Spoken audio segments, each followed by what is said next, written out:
she could not deal with Louise's bad attitude. And my biggest thing with Molly is that I just want her, like, I appreciate trying to work your marriage out. I truly, truly appreciate trying to work your marriage out. However, you have to be realistic about the hand that you've been dealt. And what you've been dealt is that you have a man who's only about 8 years older than your oldest kid, which means he's still a kid and he's still going to do kid like things. He's not ready to be a father. It is totally different from watching your sisters and your brothers, your siblings, your cousins. That is not the same as having children of your own. And where Molly truly messed up was she thought that because he had this experience with children that he was going to be okay with her children. And in a sense, he kind of is if you're looking at him to be like a big brother. He's good with your kids. I mean, that's what big brothers do. They don't really want to watch you. They don't really want to deal with you. They don't really want to be around. They want to live their lives. Mom and dad should be the only things that is concerned with you. Like, he makes for a good big brother, but he doesn't make for a good dad because those aren't his kids. He doesn't have to deal with those things the way you do. And it just messes it all up for me. So Olivia moves out. We see a clip of Molly and her business partner going over to find Olivia. And the business partner is like, what are you going to do? We're just going to pull up on her. And she's like, yeah, we're going to pull up and I'm going to tell her that she needs to come home. Now, Olivia's 18. So at this point in the game, it's really nothing you can do. She has made up her mind that Luis is enough for her. She's not going to continue to go back and forth with this man or you because you don't seem to hear her when she speaks. So she left. So they get to the home where Olivia's staying. I think she's staying with her granddad. She gets to the home where Olivia's staying, and Olivia's like, you're really upsetting me, like, and you need to go. And Molly's like, no, you need to come home. She's like, I'm not coming home. You're pissing me off. You need to get up out of here. Like, you need to go. And so they leave. And Molly's friend has her leave. So we're now back at Molly's house after we see that clip. We're back at Molly's house, and her business partner shows up. And she's talking like, how are you doing? I know you've had a crazy week. She's like, yeah, I've had a crazy week, with Olivia not being here and us getting ready to go out of town. We're going to Tennessee. I don't have Olivia's help, and it's kind of stressful to me. And so I have to trust Louise to be with Kinsley, her youngest child. I have to trust him to be with her by himself without Olivia being here to help him. And what pissed me off about the friend is that the friend made a comment in the confessional part of it where they're just like the interview section of it where they're just talking, and she's like, Olivia is not being reasonable. She wants her mother to not find love or whatever. She said something along the lines of Olivia doesn't want her mother to find love and she's just going to be lonely forever. And I'm just looking at her like, that's not what this is about.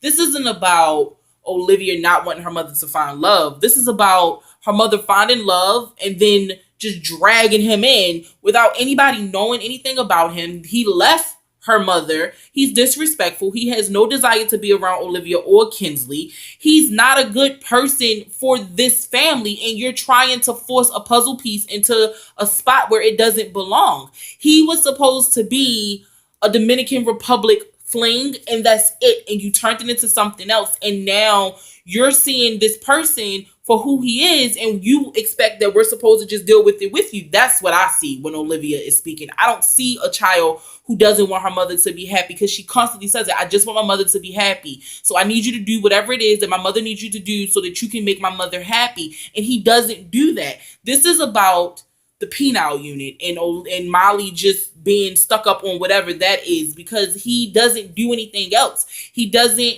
help with her children. It's like, yeah, he helps around the house, but if you wake up in the morning and you fix yourself breakfast, Molly said he wakes up, he fixes himself breakfast, but doesn't fix anything for Kinsley. What kind of crap is that? So I think the friend just like upset me when she made the suggestion that Olivia doesn't want her mother to be happy, because that's not what it is. Louise is not a good fit for the situation, and she constantly tries to force it into a place, and I would remove myself too instead of being disrespectful. So that's where I'm at with that one. So we get to that, and the friend's like, Olivia's just so mad at you because she's seen all these boyfriends coming in and out, and nobody had a perfect childhood, nobody had a perfect adulthood. And I'm like, it's not about perfection, it's about consistency. And your mother consistently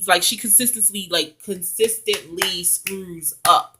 And I don't know why I couldn't say that word. Like, she consistently moves, like, screws up. She gets this boy, she moves him in, he breaks her heart. Then Olivia has to deal with that. She gets this guy, she moves him in, he breaks her heart. And that's a repeat pattern that they spoke about.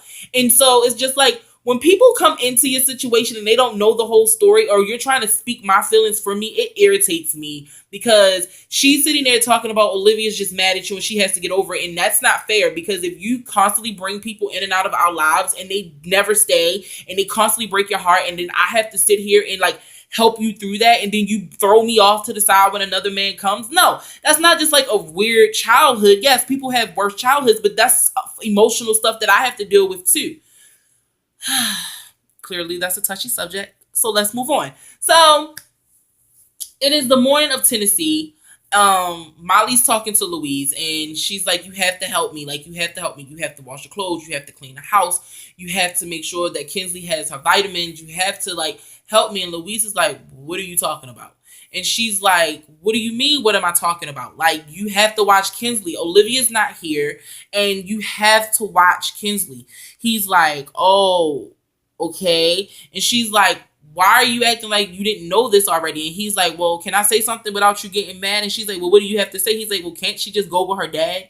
And she's like, no, she can't go with her dad. Like, I've already switched weekends with him before. She cannot go to her father. Like, you have to watch her. Like, why can't you understand this?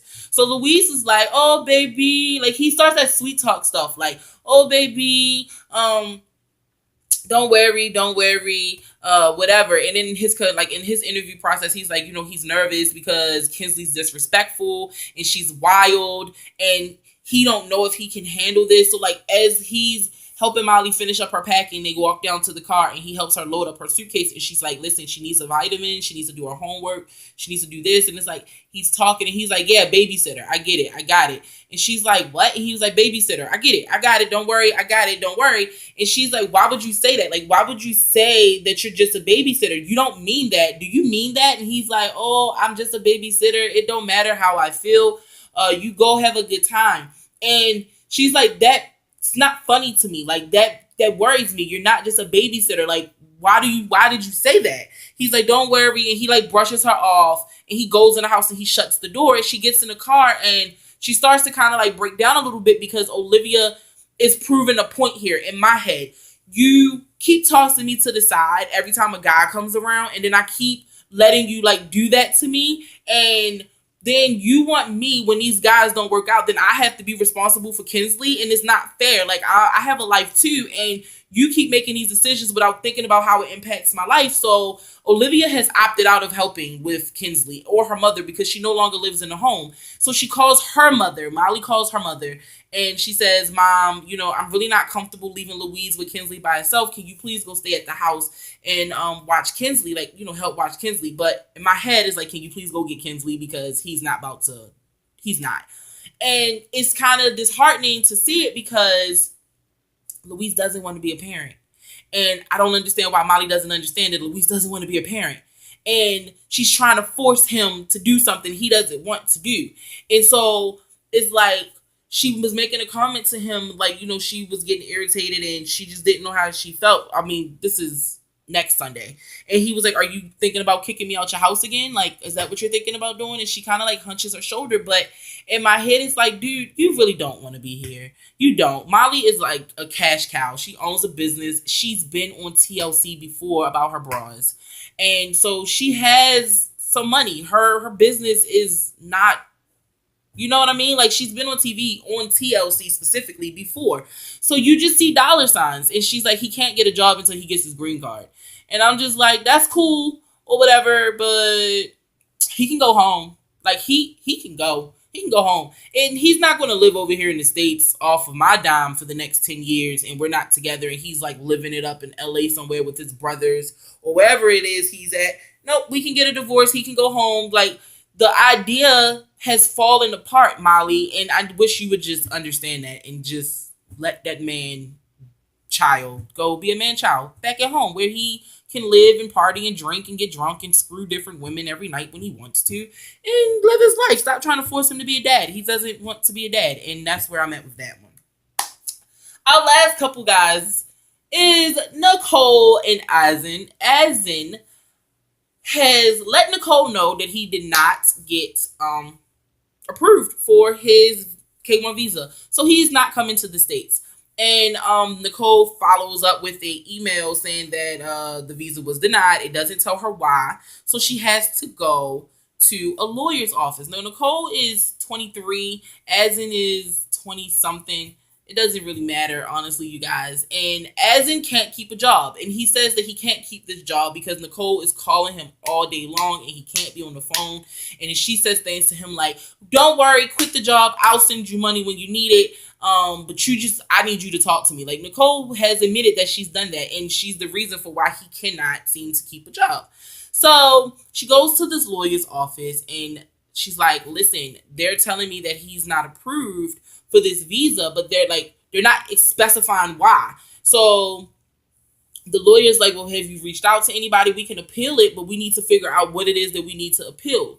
So she names off a section, and the lawyer's like, that's a broad section. That could be crime. That could be overstaying for a visa somewhere else. That could be anything. Like, it's such a broad section. Like, why would they not just specify what it is?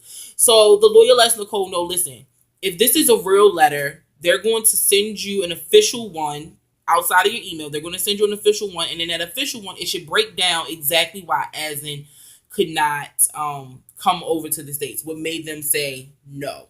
So Nicole says, okay. She goes home. She calls Asin, and she's like, hey, I went to a lawyer today.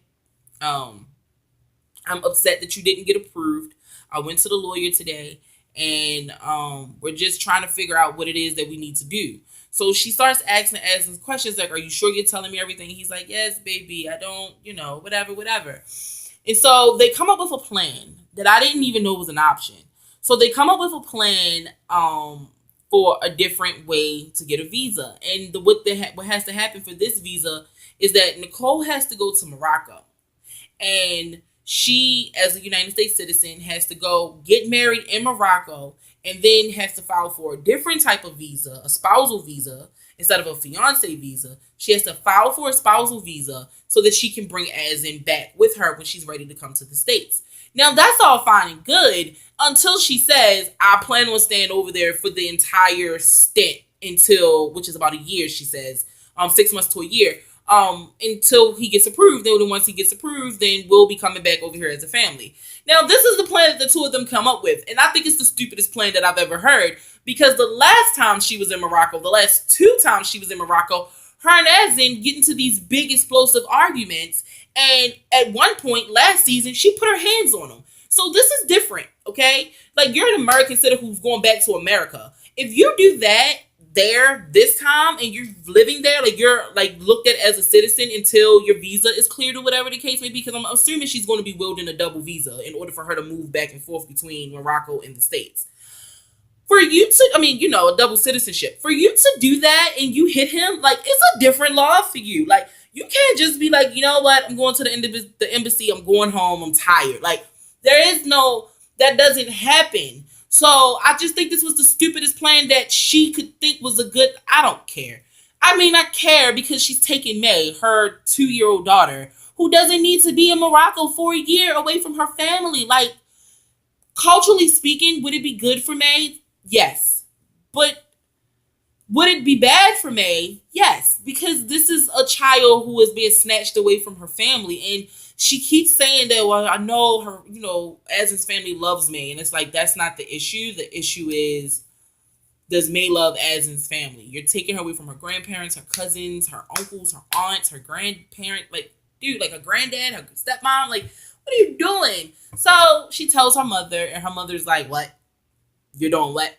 Why are you going to do that? So you're going to leave May here for a year, right? Like, you're not taking her. Oh, no, I'm not leaving my child. And I'm like, you probably should. You probably should. For safety reasons, you probably should. If for some reason Asin decides that you guys aren't working out and your family only has to worry about getting you back to the States, they don't have to worry about getting you and May back to the States. You get what I'm saying? Her mother is not happy, but she realizes that there's nothing she can do because Nicole is grown and it's Nicole's child. So she can't do much or say, you can say whatever you want, but it's like, it doesn't make a difference. And it's cringeworthy because her mother's like, what if I get over to Morocco and I don't like Asin? And she's like, well, I don't know. We'll figure it out. She says, and what if you get over there, you get married, and you guys don't work out? And she's like, I'm going to be completely honest. I don't know. I haven't got that far yet in this plan. But I know that I'm going to Morocco, and I'm going to marry Azin. And I was just like, God damn it, Nicole. Like, she is so childish. And I know she's young, but damn, at 23 and 22, I was just not making decisions like that. And I know everybody develops differently and matures differently, but good googity muggity, damn it. You're gonna take your kid to Morocco? Like, seriously? So she tells her dad, and her dad basically says the exact same thing. You're gonna leave May here, right? Nope, I'm not. I'm taking her with me. My mind's already made up. I want you guys to come. I want you guys to meet Azin. We got 3 weeks to figure this out. We're gonna go over there. We're gonna plan. And her dad's like, what if I don't like him? And she says, well, then that's something to consider. Like, she said something to consider, like her dad said something to consider, like not marrying him type of consideration. She was like, well, we have to see. But as of right now, my mind's made up and there's nothing that you guys can say. And her father and her stepmother make a comment like she goes against authority. And the United States, like she goes against people who's trying to protect her. And the United States saying to her, hey, listen, he cannot come over here. He cannot be here, is just a way for them to protect her in the country. And she sees that as, oh, well, if you're not going to let him come here this way, then we're going to see what you do if I do this, and then see if you're going to let him come. Like, she goes against authority, and the stepmother is 100% right. Nicole goes against authority, and anybody that tells her no, she's quick to do the exact opposite, like that quick. She doesn't think it through. She doesn't try to figure out a different alternative. She doesn't just wait to see when the official letter comes in the mail to see why Azin got denied, which was what her father told her to do, which makes sense to me. See why he got denied. He could have a criminal past. He could have a wife in another country somewhere. Like, you have no idea, dude. Like, you don't know. And so why would you go to Morocco before figuring that out? Like, her dad's like, just wait for the thing to come, the letter to come, so that we can see what he did. And if it's nothing bad, then fine. Go to Morocco, marry him, and we'll figure it out from there. But don't go before you get that letter and find out what's going on. Oh, Nicole. Damn it, Nicole. And that's all I have for Nicole and Azin. So that is her plan as of now, because Azin can't come to her. She's going to go to Azin, and she plans on taking baby May with her, and they're going to stay over there for a year. And that's what we see. That's what we come across. So I cannot wait until next Sunday, because the show is just getting better and better. Now, listen, I don't know how scripted or not scripted 90 Day Fiancé is, but if it is scripted, whoever's writing it, 2 thumbs up, because normally Happily Ever After doesn't keep my attention, but it seems like it's a lot of secrets coming out this season, and I am here for it. So thank you guys for watching all 3 parts. I had to break it down. Like I said, it is a 2-hour show, and there was no way I was going to be able to cram it all into one little video. So thank you guys for watching all 3 videos. If you have watched all 3 videos, I appreciate you so much. I love you guys so much. Subscribe to the channel, hit the bell notification, follow me on all my social media as told by Key and as told by Keita on Twitter, Instagram, Facebook, Snapchat. Find me, follow me, see me in between videos. I love you guys